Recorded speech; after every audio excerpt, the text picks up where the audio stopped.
What's this? Oh,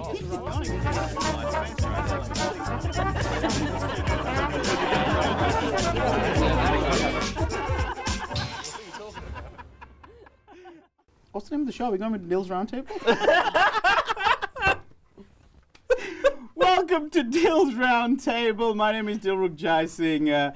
Comedy is my trade, but it's also my passion and obsession, and I love nerding about all things comedy. Today's episode, I'd like to discuss the idea of getting into comedy, what makes someone get into comedy.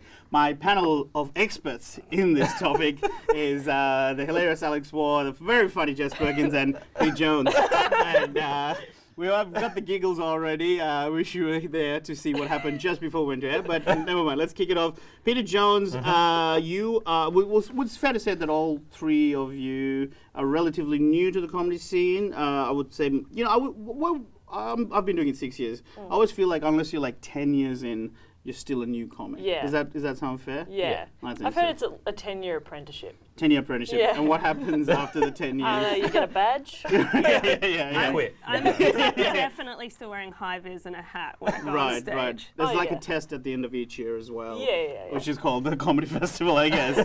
But on that, let's get through that. So when did you when did you start comedy? October 2012. 2012. So about for nearly coming. Yeah, 4 years. Yeah. Coco? January of 2015, so I've just cracked 2 years. 2 years. And Wardy?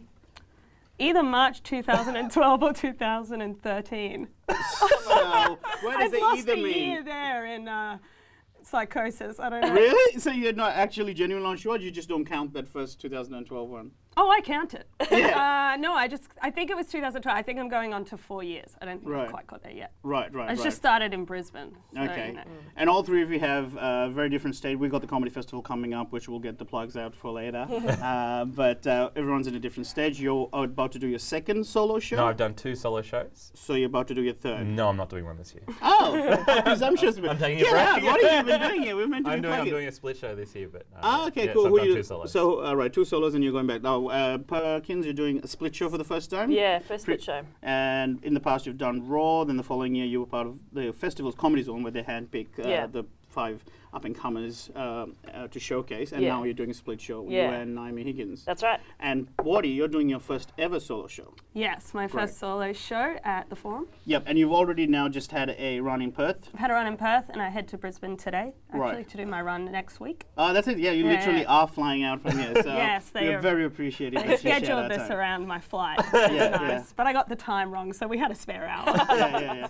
Well, let's go around in circle, I guess. Pete, what made you first even get into comedy? Now, so 4 years ago, you're sitting in Ballarat. I was in Ballarat. I did it once when I was 19. I did Raw one time when I was 19, and then Clocked it. And then I was just like, I've done comedy. Comedy is set. Yeah. It was sick. It was so good. I never wanted to do it again. And then I waited 10 years and I did my second ever gig. Why did you not do many more after the first one? I didn't know how. I didn't know what else to do. It was one of those cases of I did Raw, and then I was like, I think Raw is it. Like, I guess I can sign up again next year to do Raw. Yeah. But I was up in Sydney, and this was like 2002. Yeah. No Facebook, so I can't join a group. Yeah. So I'm just like, I don't know. Like, I guess this was it. And then I just. Then fast forward 10 years later, what changed? It just hung around in the back of my mind for like 10 years. Like, I really want to do it again. And then I broke up with a girlfriend of 6 years and then flew to New Zealand and did a gig in New Zealand. Oh, really? I didn't know that part. Right. That's fascinating. So the breakup inspired the trip. Yes. Or were you meant to be traveling with her and you thought this is hilarious? We broke up and then it was just like, oh man, I'm just going to go on a holiday. Stuff it. I'm just going to go to New Zealand for a week. And then I booked in 2 gigs in New Zealand. I did my first 2 sets. I sort of understand that a little bit because for me, the reason I always wanted to do it for so long, but I never had that reason to that I was too scared of it, I guess. And like, I think I was too scared to be shit. I think that was my biggest thing. It's I want to do it for so long, but what if I do it and then find out I'm shit at it? Then the dream's gone. Like, it's like Schrodinger's cat or whatever, where if you don't check on it, it could be alive, it could be dead. But then I used to be an accountant, and when I got fired from the big accounting firm, the dream job, the original dream job, when I got fired from that's when I went, well, screw it, we might as well have a crack at something else. Like, it's similar to the breakup thing. Like, it's you're almost like you're reinventing yourself, and you get this clean slate, and you're like, all right, what do I want to add on this clean slate? And so then you did it in New Zealand. Yeah, in New Zealand, because it was also like no one I know will ever see this. So you've done more international. You've done more international gigs than us. Yeah, my first two were international. I went on the road New straight Zealand away. don't deserve a good performance. Yeah, you did. Hey, I crushed it. And that was 2012. That was 2012. Yeah. And then you came back to Australia. Then I came back to Australia, and then I started doing gigs in Melbourne. Yeah. So you, if I'm not mistaken, you were listening to the Little Dum Dum Club podcast. I was listening to the Little Dum Dum Club, and they would always talk about gigs. And that was the first time I realised that comedy existed outside of like the festival and Raw. Right. Because they would always talk about like, oh, this stupid thing happened with Coinsy at Spleen. I'm like, I don't understand what Spleen is, but this sounds great. And then you found out, you're like, oh, is this it? This is what it is. Hey, Spleen Comic of the Year. No disrespect, Spleen. Love you, Ivan. So then I just started travelling down to Melbourne to watch Spleen and stuff. And Right. Oh, cool! This comedy exists. I remember I felt like Pete came out of nowhere. You guys wouldn't have been around for that, but I feel like you came out of nowhere because you were pretty good from the get-go. I think there's a truth to some sort of having a bit of maturity behind you that meant that you just had more things to talk about. That wasn't just. Well, for me, when I started, I wanted to do everything except talk about being brown. So all that was left was just... Same thing. I was like, I never want to talk about being brown. It took you 10 years to get through that. How are you going to do it? Because my first set when I was 19 was just about being brown. I'm like, I can't do that again. It's so hard being brown in Western Sydney. Alex, what about you? What made you get into it? I also wanted to do it for a long time before I did. I probably had about 4 years of thinking about it. Yeah. In high school, I was friends with hate to say it, but the very bitchy popular girls. And every time we met a new friend, they'd be like, oh, Alex, oh, she's the funny one. Right. Was that excusing the way I look? Yeah. But then that became my identity, and I was like, oh yeah, I'll just follow that through. And then I think I spent 3 years annoying people with statuses on Facebook. So I was always writing jokes. I just didn't know what. This is before Twitter? Did you take to Twitter before? I've taken to Twitter, and you wouldn't even know it now. Right. But at the time, statuses were your way of getting... statuses was my thing, because anything that happened in my life, I would just somehow like write about and then make it into in a humorous way. And then what happened was I put it off, like even when I was like, I think I want to do it, my older brother and all his friends sort of did stand-up, and I was so similar to my brother growing up. I was like, I'm not copying him on another thing. I was like, I'm my own person. But then he moved out of Brisbane, and I was like, all right, I'm going to do it. And so I did my first gig in... somewhere between 2012 and 2013. I think it was 2012. I think I did 2 gigs before I did my first Raw. Right. And I was the same, and I got to Queensland runner-up. And wow. Yeah, and then that was my 3rd gig, and then I just kept going. But I remember my first gig, there were a bunch of comedians there that I know now that are doing quite well. Like Becky Lucas was there, and Corey White was there in the room, and then I just did my gig, and it went okay, and they all just said, oh, you should keep going. Yeah, and so I just did, And so we have them to blame.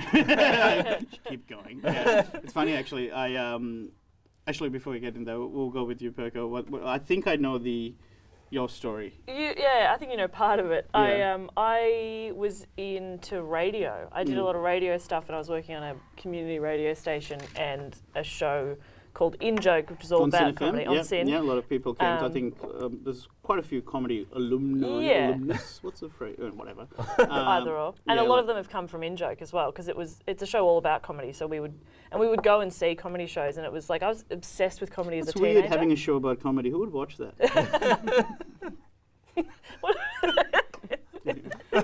Probably my mum. Yeah, also my mum. Yeah, she finds out. My mum definitely. So we'd go see comedy shows, and I'd been obsessed with comedy as a teenager, but sort of forgotten about it for several years. And then I was seeing comedy again. It was the same. It was like the first time I'd realised that there was comedy outside the festival. And then we had. I mean, I think I'd already thought about entering Raw, and then we had you on the show. Right, yeah. And we talked a little bit about Raw, and you basically said what you were saying before was like being scared of being shit. Right, because I was a bit worried, because when you told me, you reminded me of this story a year later, and I started feeling guilty about what I thought I'd said to you. And I'd re-listened to the episode, because basically, what you phrase it. Well, no, I don't remember exactly how you said it, but it was basically like, just accept the fact that you probably are going to be a bit shit. Yeah, right, okay. Which you are. Like, when you first start, of course you are. Okay, I think when you first reminded me of the story, she told me, you just told me you're going to be shit anyway. So I was like, did I? I felt so bad. Well, I think what I was trying to say was that even if you were going to be shit, would you still want to do it? Yeah, exactly. And then I think it was like, well, you might as well then start now. Like, even, no, that's right. I think it's like, even if you know you're going to be shit for the first 5 years, isn't it something you still want? If it's still something you want to do, you might as well start now. Exactly. Get the 5 years out of the way initially. But then you had quite a relatively cracking start. So your first gig was Raw? Yeah, my first gig was Raw, and I got through to the next round. Yeah. And then I ended up getting through to state final, and I sort of got knocked out at the state final, and then I got a wild card to the national. Right. So yeah, my 7th gig was who knocked you out? Who went through? Sam Torn. Sam Torn. He'll be on one of the episodes. Yes. He got knocked down the preliminary. I beat him in the preliminary final, and he got a wild card to the state, and then he beat me in state, and then I got a wild card. It's like Federer and Nadal all over again.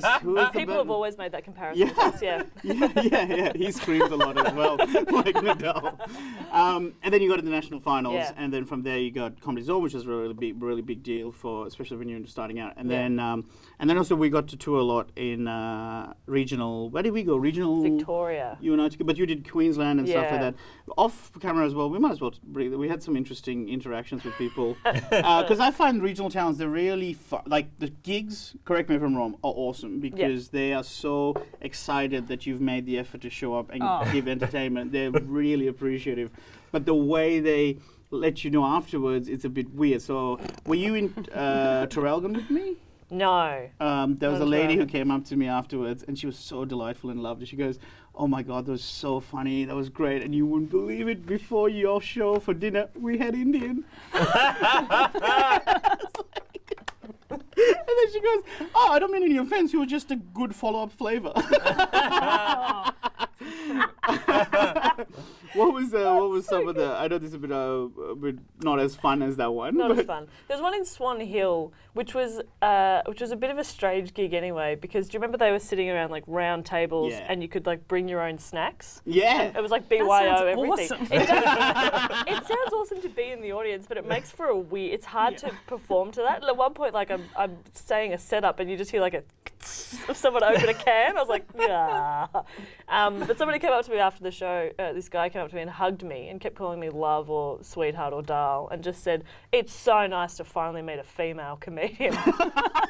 It's like he's been starved for years, and he's like, finally, and now I can hug and everything. I couldn't do that when Jimon was in town. I've met 50 funny women who just want comedians. Yeah. So that was nice. Yeah. Have you found any? I mean, I get very similar experiences. To that. Brown as a white man entering into regional Victoria, they're like, "This is unusual."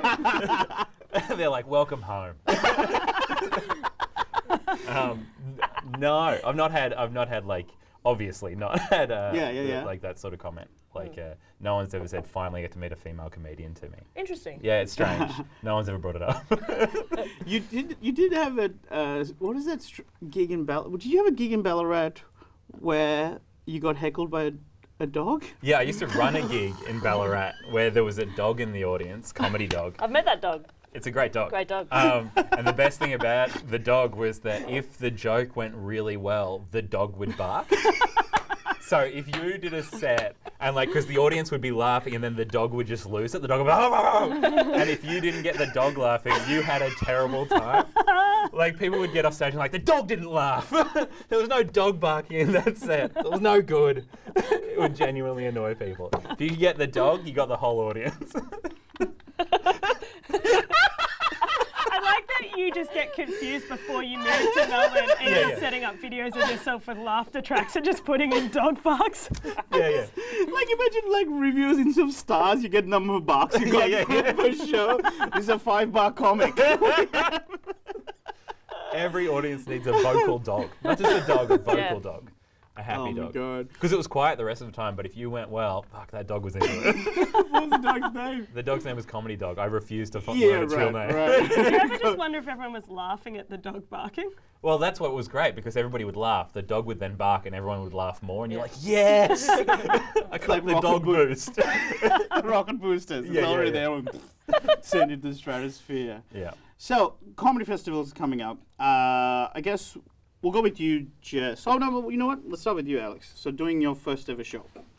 Correct. What makes you decide? Okay, I'm now ready. Or how do you battle with that as to knowing when you're ready? Well, I've had this thing where I'm sure you guys have had it, everyone tells you, like, wait as long as you can to do your first solo. Just wait as long as you can. But I just got to this point where I'm jumping up 5 nights a week, and I had this moment once, about a year ago, where I went, what if I do a 50-minute show and then I realize I don't want to do any more 50-minute shows, which is like the most crazy, like, I'm trying to trick myself into being logical about it when I'm like, and then I'm like, okay, I need to find out now. That's not going to happen because I'm addicted. Going back a little bit, but in terms of that, why people say, why to wait as long as possible? What do you reckon the reasons are? Well, I think that's just because you can only get better the more you do it. If you're on the right if you're already doing well and getting booked more trajectory, like you can only get better. So if you come in at year 7, you're going to be so strong. As coming opposed in to at year 1. Year 1, of course. But I'm coming in at year 4, and I've just spent the last year just gigging as much as I can. And I mean, I also just decided I was ready to sort of do the show I wanted to do. Right. And all the things I wanted to talk about, I could feel them fading away. My connection to them, I can feel them like fading away, and that I'm like barely able to grasp at the stuff that I wanted to use from my first year in comedy, that the stuff I wrote about that probably meant so much to me at the time, I can just feel it leaving. You're a bit on autopilot, yeah. and you're sort of almost saying it the exact same way you said it. On paper it sounds identical, but there's something that misses that excitement of wanting to tell people. That's why it's always interesting when you have a new bit that seems to work the first night you do it, and then just dies for about 9 more until you finally find where it comes from. You know, because that first time you say something, there is that genuine like, oh, there's a danger to it, and you want people can sense that excitement, which is kind of like this episode, to be honest. Who knows how's this gonna go? You know, the next 9 will be terrible. yeah. Number 10's gonna be great. and I'm sorry. Good point. I just have to tell people. Sorry. Just ignore the next time. Can we come back and do number 10? Yeah. So we can then read it to the same panel. We can really get this right. Yeah. What was it like after the festival? Maybe that's not the topic of it. So how are you feeling about going into Melbourne now? So you've done Perth, you've got Brisbane to come up. Yeah, I've done Perth, which was really fun, and it was kind of like what you said, they were so grateful for anyone being over there. I had a great time. Right. I'm actually really excited, and I'm more excited than I was before I did Perth. So that's great, because I said I went into this being like, what if I don't want to do that type of comedy where I do a whole hour every night? And it turns out I do, so that's a relief. Now I just have to do it well. Yes, yeah. And so I'm excited to go home for a bit and do Brisbane. Yeah, that's going to be interesting as well for you to go back to the hometown. Do you think there's going to be a lot of family and friends who'll pop in, who'll feature in the show? Feature in the show as in the content? In the content. Yes. There's quite a bit of my family. So they're not so much old friends or anything like that, but... Burnt those bridges. Yeah. I was looking at who to invite. I'm like, who could I comp? I'm like, nah. I don't comp them. I just had a few good friends, and also. Do you comp friends when you have shows? Maybe my parents. Really? They're the ones who should my parents buy tickets. You should pay double the ticket. My mom's bought 2 tickets. Like she's coming. Oh yeah, my parents came twice to shows last year. Yeah. My dad wanted to pay for my flyers, which is so cute. I'm like, oh, that's great. Thank you. You, Perko, you're doing a split bill. Yes. And so what you would have had that thought process of going, I have, solo show to do. I could potentially do it, but maybe I won't do it straight away. Yeah, and it wasn't so much about wait. Well, it was about waiting, but it was about I've got this idea of what I want to create in a solo show, and I didn't feel like my skills would allow me to do it yet. Right. So I'm just not quite ready because I have only been doing it 2 years, and so I was like, I want to give myself a bit more time.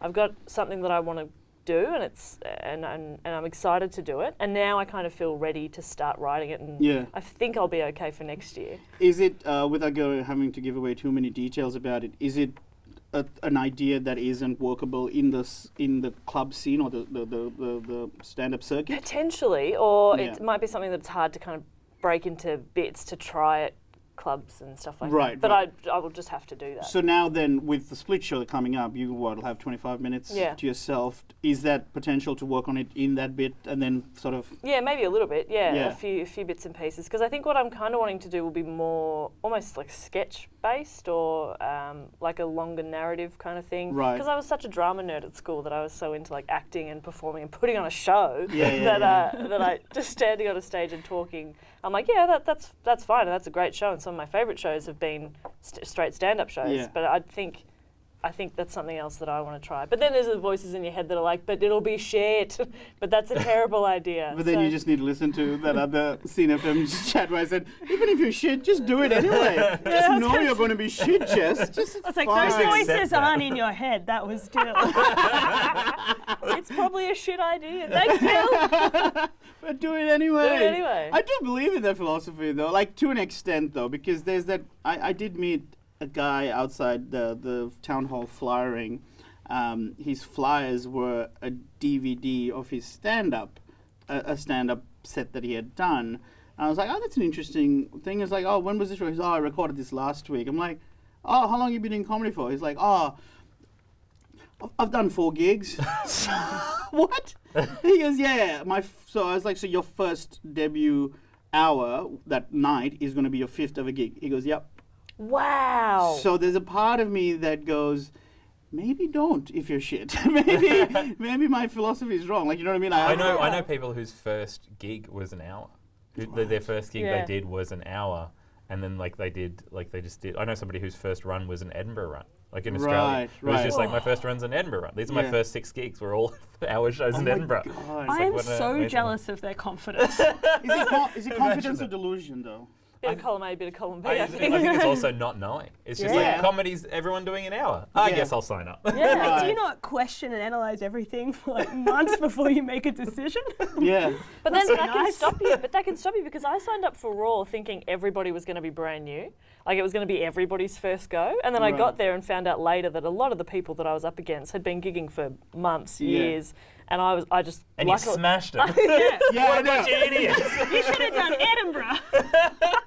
But I think if I'd known... That's essentially where she was leading to. Well, you'll be doing this way better. And I'm a star. No, but like I think if I'd known going in that some of those people were a lot more experienced than me, it would have freaked me out. And I probably, I would have got totally psyched out and I probably would have choked. But I was like, everybody's new, it's fine. So maybe it's like just ignorance is bliss. Yeah. The less you know. The less you know, maybe. Yeah. So there's I think, a bit of. I always think in terms of delusion, you need a little bit. Oh, 100%. I think you need a little bit of delusion, but more about delusion about the future. I think you need to be fairly big, ideas about where things are going to go, because if not, it's hard to see how this career works out because there's no evidence. You're in Ballarat playing to a dog. Do you know what I mean? Yeah, why would you go night after night in Brisbane to perform in front of the dog races that they won't turn down if you're not slightly delusional that this will get better or whatever. But the delusion needs to stop as to where you need to be unrealistic about the future, but realistic about where you're at. Yeah. Because how many people have we worked with who walk away from a bomb going, nailed it? And you're like, no, you didn't. That dog didn't laugh once. What are you talking about? And so now, Pete, with 2 out of the way, what did you feel the biggest benefit that you had after doing a solo show, like compared to before that first hour and the hour afterwards? They make you way stronger. You come out of them, like Daniel Connell said this to me as well after the second one. He goes, you will walk away standing 10 feet tall because you've just been hit with everything. You'll be so strong when you come out of it. Yeah. And you just feel it. Especially, the second one was 22 shows, and I came out, and my first week of gigs, I was just like, I'm untouchable. Yeah. Like I've felt the lowest of lows. Like you can't touch me, and I felt the highest height. Like it's just like you just become so strong because you're just doing an hour every night for 22 nights. For me, the first challenge was literally surviving the hour. Not so much, it was obviously structure, all those things, but the jokes were there. I knew that each bit that I brought to the table had been worked in the clubs. That was fine. But putting it together for an hour and making audiences interested in you for that hour was a whole new challenge. Because completely different. Because bits can work in isolation because you're part of a lineup. There's an MC who warms everyone up, and here you go, here's another 10 minute, here's another 10 minute. But then stringing it together, it's like, oh, this bit's shit now because they've already heard me talk for 40 minutes and they're like, they haven't checked their phone or Twitter on. So that alone was that challenge alone of being able to. It's so weird finding out that like the bit that you're like, oh, this bit works, but only if you say this 20 minutes beforehand. Right. And that bit can go great, but if you put it at the front, you're like, why isn't that bit working? That bit's very funny. But they need to like maybe like you more first. The context of everything, of every bit changes, and you walk away from that hour, like you said, like going into a 10-minute spot after that in the club scene is like. I've got this. Fine, you know what I mean? And that was my excitement for wanting to do a solo show. It was really about, because I always just wanted to be able to perform as a working comic around town. That was the only goal. And knowing that the hour, like, you know, I had the same worries about how early or, you know, should I wait longer? But I was like, look, if I wait long, I'm just going to be still fine-tuning the same okay 20 minutes, you know, whereas if I commit to the hour, I have to knock it out and then, you know, start again. Yeah. I did remember this one story when I was doing my first ever solo show. I have a therapist, a massage therapist that I go to, and she was like, what have you done? Everything's wrecked. I'm like, what do you mean? She's like, apparently my jaws were out of alignment because I was so stressed out about it. I've been grinding my teeth in my sleep.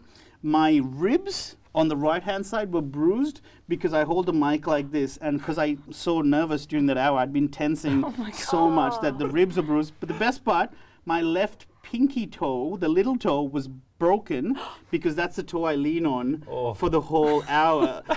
You broke it. It was not maybe broken's a bit too much, but there was some kind of physical damage that she had to work on because that is my stance on stage, and it's so much tension for 60 minutes.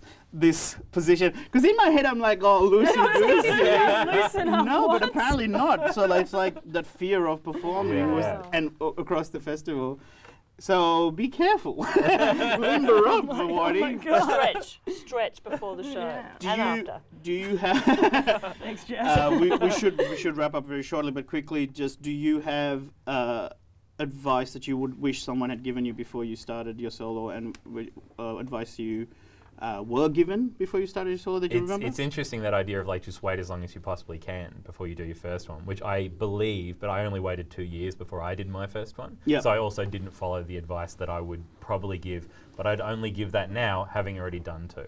Right. Like I now feel like, oh, maybe I should have waited, but I also know that both of those shows made me a stronger performer. Yeah. So it's just like, it's also do it when you feel ready to do it. Because I was also like, I am turning 30. Like if I wait 4 years, I'm 34 before I do my first solo show. Right. And it just felt like, oh man, like I could die. Yeah. That was the feeling. You could physically die on Do a stage. solo show I could be if dead. you feel like you're going to die. Yeah. If you feel like time is running out, if you feel like the hourglass is the final sands of time dropping, then do a solo.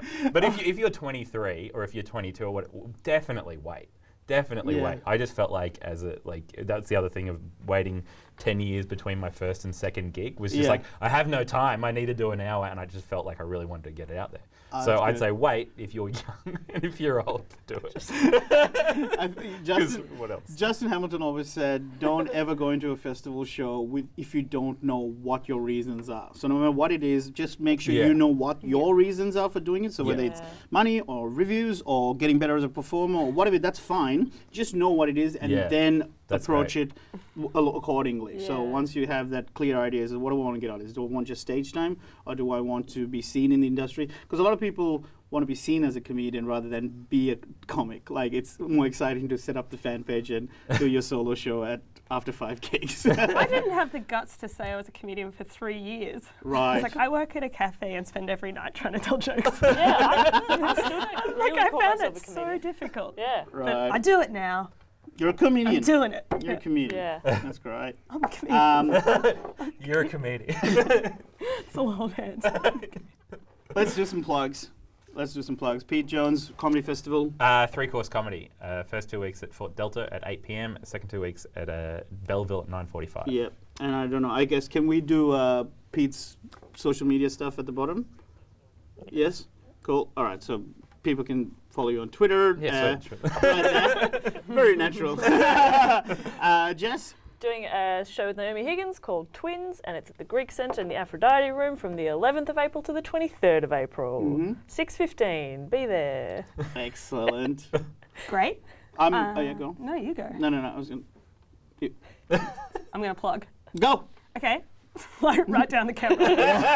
Straight down the barrel. Forum Theatre, Carpet Room, 6 p.m. 30th of March to 22nd of April. Full run, 22 shows. No Monday show. 5 p.m. on Sundays. 23rd of April? Or 22nd of April? 23rd. 23rd of April, yeah. I'm not sure the whole comedy why. festival. This may not come out before Brisbane or after Brisbane. It probably might not be before Brisbane, so yeah. Yeah, that's okay. I am doing my show, The Art of the Deal, at the Melbourne Comedy Festival on the... What were the dates, Alex?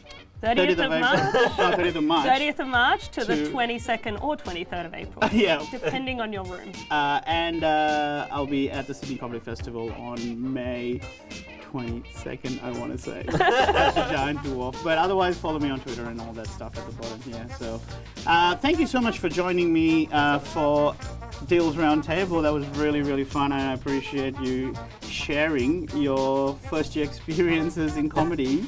And I'm glad you guys now call each other comedians. Well, We You'll get there. one day. Don't listen to Dill. Just accept your shit and you'll be a comedian. Right.